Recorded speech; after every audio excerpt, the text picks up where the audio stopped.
मित्रों, जनकपुर की एक सच्ची घटना है जहाँ पर एक ब्राह्मणी अपने छोटे से पुत्र 8-10 साल का लड़का था, उसके साथ गुजर बसर कर रही थी। बहुत ही गरीबी थी, किसी तरह से झाड़ू पोछा करके दूसरों का काम करके अपना गुजारा कर रही थी। उसके पास मात्र 2 साड़ी थी, एक पहनती थी तो एक सूखती थी। अब समय देखिए, बच्चा तो बच्चा होता है, उसे क्या ज्ञान होता है। रक्षाबंधन का त्यौहार आया, गांव में सभी बच्चों के हाथ पर बहनों ने चूड़ी रक्षा बांधी। अब रक्षाबंधन सभी बच्चों का उस बच्चे ने देखा तो बुढ़िया के बच्चे ने आकर के अपनी विधवा माँ से कहने लगा कि माँ, मेरे बहन नहीं है क्या? तो बोली, क्यों, क्या बात है?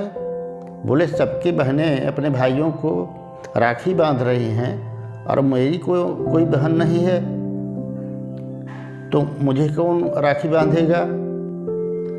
अब माता बच्चे को बहलाने के लिए ऐसे ही कह दिया, तुम्हारी भी बहन है। माता जी भक्त थीं, अब वो जनकपुर के नाते कह दिया कि तुम्हारी भी बहन है। तो बच्चा बोला, कहाँ है? तो बताया कि तुम्हारी बहन अयोध्या में है। बोली, मेरी बहन मुझसे मिलने नहीं आती, क्या बात है? बाल सुलभ भाव, अब उसको क्या समझ में आ रहा था। उसने कहा, बेटा बड़ी दूर है, तुम्हारी बहन की शादी हो गई है, उसको समय नहीं मिलता इसलिए नहीं आ पाती। अब बालक के मन पर ये अमिट छाप पड़ गई थी कि सहज भाव से वह सारी बात सत्य मानता जा रहा था।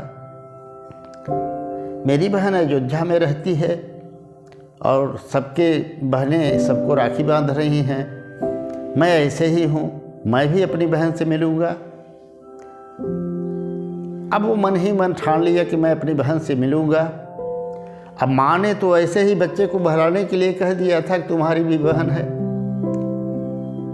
तो बच्चे ने उससे पूछा कि देखो, मेरे बहनोई जी जो हैं उनका क्या नाम है? फिर माता ने सहज भाव से बोल दिया कि उसके पति का नाम रामचंद्र जी है और तुम्हारी बहन वहाँ पर रहती है और रामचंद्र जी वहाँ के राजा हैं। बालक ये बात सुना तो उसने मन ही मन ठान लिया। माँ ने बहुत बहलाने की कोशिश किया कि बेटा तुम मिलने कहाँ जाओगे, जबकि बालक जिद कर रहा था कि मैं अपनी बहन से मिलने जाऊँगा। उस बालक का नाम था प्रयाग और प्रयाग हट करने लगा कि नहीं, मैं जाऊँगा। और रात्रि हुआ, माँ ने सोचा बालक है, बहल जाएगा, सो जाएगा, भूल जाएगा, सारी बात खत्म हो जाएगी। पर माँ के सोने के बाद वह बालक रात्रि में ही उठा और क्योंकि माँ ने बताया था कि राखी जब बांधी जाती है तो बहन को कुछ दिया जाता है। उस पर लड़के ने देखा कि घर में कहीं भी कुछ भी नहीं है। माँ की एक फटी हुई साड़ी थी, कई जगह से छेद थे उसमें। पुरानी फटी साड़ी लेकर के अपने बगल में दबा लिया और बगल में दबा करके रात्रि में ही चल पड़ा। अब 8-10 साल का बालक, अब आप सोचिए, कहाँ जनकपुर और कहाँ अयोध्या, कितनी दूरी, पैदल ही पैदल चल दिया। चलते चलते बच्चे को नींद आने लगी तो एक वृक्ष के नीचे ऐसे ही लेट गया। देखिए, भगवान की एक विशेषता है कि जब आप भगवान की तरफ एक कदम चलोगे तो 1000 कदम वो आपकी तरफ बढ़ाएंगे।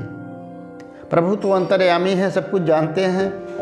वह बालक सोया और सुबह हुआ तो पहुंच गया अयोध्या धाम में। अब वो बालक समझ ना पाए, मैं तो सोया था एक पेड़ के नीचे और कहाँ पहुंच गया। तो जो भी मिलता वहाँ पर, कोई संत महात्मा मिलते या ग्रामवासी मिलते, सबसे पूछता कि मेरी एक बहन है और बहनोई हैं, मैं उनके घर जाऊंगा, आप लोग पता बता दीजिए। तो कुछ लोग तो यूँ ही बात टाल जाते, कुछ लोग पूछते तुम्हारी बहन का क्या नाम है। उसने बताया सीता। अब कुछ संत उसमें ऐसे थे कि बाकी लोग तो मजाक उड़ाते थे, पर कुछ संत समझे कि बालक भोला है और इससे पूछा जाए कि क्या चाहता है। तो उसने बताया कि देखो, मेरी बहन का नाम सीता है और उनके पति हैं श्री रामचंद्र जी। वो यहाँ के राजा हैं, मैं उनसे घर से मिलना चाहता हूँ, उनसे मिलने के लिए आया हूँ।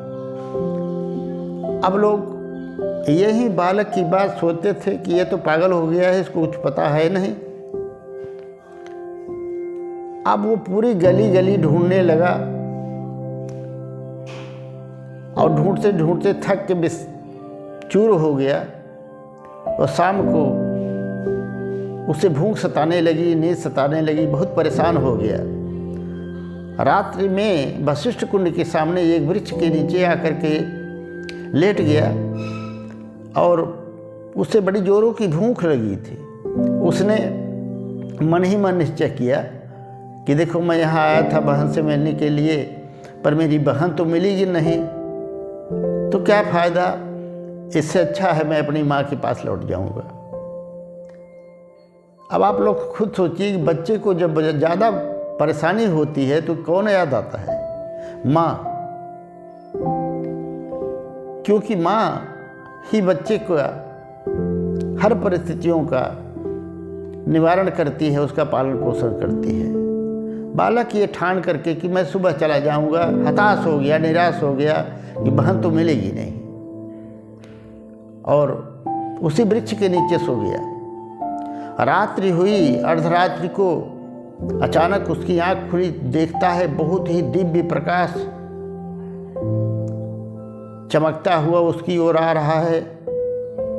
वह तो एक प्रकाश एक बार घबरा गया, फिर नज़दीक जैसे जैसे प्रकाश आया तो उसे दिखाई पड़ने लगा कि एक बहुत ही सफ़ेद रंग का हाथी और उस पर विराजमान कुछ लोग उसकी तरफ आ रहे हैं। अब उसने हाथी को देखा तो वह डर गया, पेड़ के पीछे से देखने लगा। मित्रों, हाथी के सारथी, जिसको पिलवान कहते हैं, बने थे बजरंगबली, और उसके हौदे पर विराजमान थे भगवान श्री रामचंद्र जी और माता जानकी जी। हाथी आकर के बैठ गया और हाथी के हौदे से नीचे भगवान राम और सीता जी नीचे उतरे। भगवान राम जी ने जाकर के उस बालक के सर पर हाथ रखा। बच्चा तो बिल्कुल सुध बुध खो बैठा। अब भगवान जिसके सर पे हाथ रख दें उसकी क्या दशा होती है, तो भक्तजन ही जानते हैं। और तब भगवान ने कहा कि प्रयाग, ये तेरी बहन है। बच्चा इतना भोलेपन में ही बात कर रहा है। आप कह रहे हैं मेरी बहन है, मैं कैसे मानूं ये बहन है? अरे बहन की कुछ पहचान होती है। राम जी मुस्कुराते हुए बोले, बहन की क्या पहचान होती है? अरे बोले, बहन जब भाई आता है ना तो बहन उसको पैर पकड़ के रोती है, और ये तो चुपचाप बैठी है, कैसे मालूम ये मेरी बहन है? अब इतने पर माता जानकी को करुणा आ गई। अब कहाँ त्रेता की बात और कलयुग में उन्हें अपनी ससुराल की याद आ गई और फूट फूट कर जानकी जी रोने लगी। बालक को अपने सीने से लगा लिया, मेरा भाई कह के रोने लगी और बहुत ही सुंदर सोने की राखी प्रयाग के हाथ पर बांधी और बांध करके बहुत सी आशीर्वाद दिया और बोले भाई देखो हम फिर मिलेंगे, आप आराम करो। राखी बांधी तो उसने कहा देखो बहन, मेरे पास माँ ने ये साड़ी दिया है आपके लिए। राखी बांधने के बाद कुछ देना पड़ता है ना भाई को, तो इसे आप स्वीकार करिए। जानकी ने उस साड़ी को देखा, उसमें हजारों छिद्र थे, गंदी भी थी पुरानी साड़ी, परंतु भगवान तो भाव के भूखे होते हैं। माँ जानकी ने भगवान राम से कहा, प्रभु देखिए ये साड़ी हजारों तरह के हीरे मोती से जड़ित साड़ियों से भी सुंदर है, मेरा भाई मुझको दिया है। अब राखी बांध करके वो लोग उस बालक को सांत्वना दिए, वो बालक वहीं सो गया। भगवान श्री राम और जानकी जी अंतर्ध्यान हो गए। मित्रों देखिए, दूसरे दिन की बात है, बालक वहीं पर सो गया। सुबह जब उठा तो अपने बहन और को नहीं देखा तो उसे बड़ा पश्चाताप होने लगा और व्याकुल हो गया कि मेरे बहन और उनके पति कहाँ चले गए। वह पागलों की तरह ढूंढने लगा। तभी सामने से एक महात्मा थे, उन्होंने उससे पूछा बेटे क्या बात है। उसने बताया जो है कि रात में मेरे हाथ पर जो है मेरी बहन आकर के राखी बांधी थी, साथ में उनके पति यहाँ के राजा रामचंद्र भी थे, पर अब मुझे दिखाई नहीं पड़ रहे हैं। मैं व्याकुल हूँ उन्हीं के लिए। उन संत जी ने देखा कि बालक के हाथ पर सोने की राखी बंधी हुई है, रत्न जड़ित। तो थोड़ा चौंके। परमात्मा तो होते हैं सूक्ष्मदर्शी, उन्होंने चेहरे को देखा तो समझ गए कि इसको तो भगवान के साक्षात दर्शन हो चुके हैं। और वह बड़े धन्य हुए कि मैं जीवन भर तप करता रहा, मुझे प्रभु नहीं मिले, चलो उनका प्रिय भक्त तो मुझे मिल गया है। और उस बालक को उन्होंने नहलाया धुलाया भोजन के लिए।